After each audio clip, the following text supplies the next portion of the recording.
Okay mga master, bali explain ko lang sa inyo kung paano install ng 1-gang switch at saka ng tugang outlet.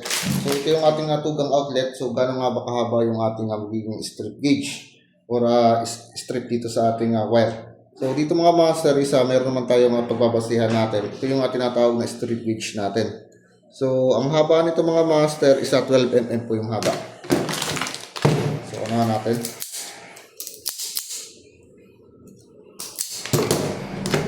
So, saksak nyo lang siya dyan. Then, so, papantay na. So, yung haba niya, no? Ayan. So, sakto lang siya yung ating strip gauge dito.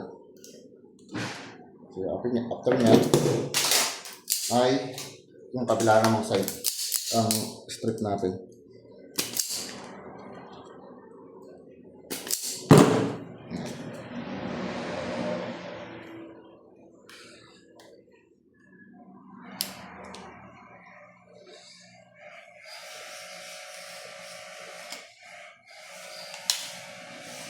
Okay, so kailangan ay higpit yung ating so hindi siya mag-lose contact dito.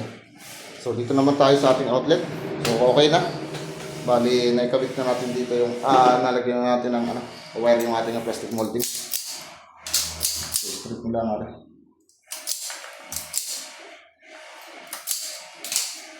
Then salpak mo siya dito. Then itong kabila. Ayan. So, alternate ako mga master maglagay ng pwede dito. So, isalpak nyo na yung bed.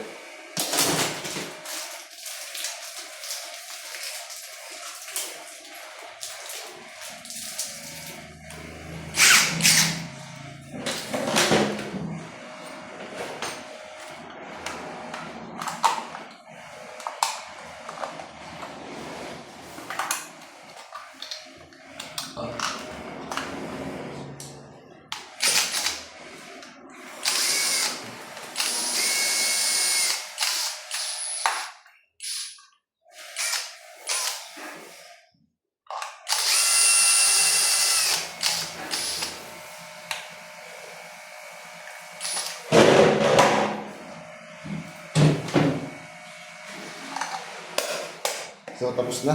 Ngayon, next natin yung ating switch naman dito. Okay.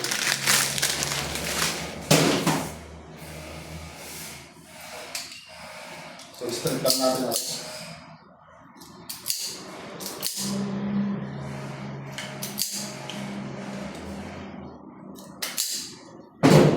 So, yung may tagong natin mga master, ito yung ating light, which is nakatap siya palagi sa kaliwa. So, dito sa ating off position. Okay, then yung ating return, so dito naman sa kabila. Ayan. So, balot na.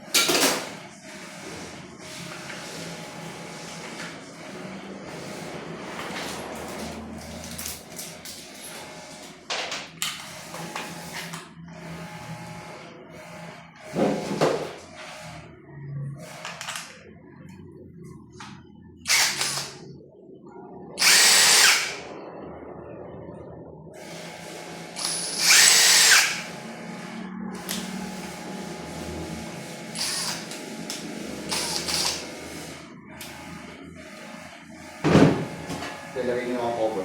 Okay, so ganyan lang kasimple mga master kung paano install ng ating switch tsaka ng ating pagbinis outlet. Okay, salamat.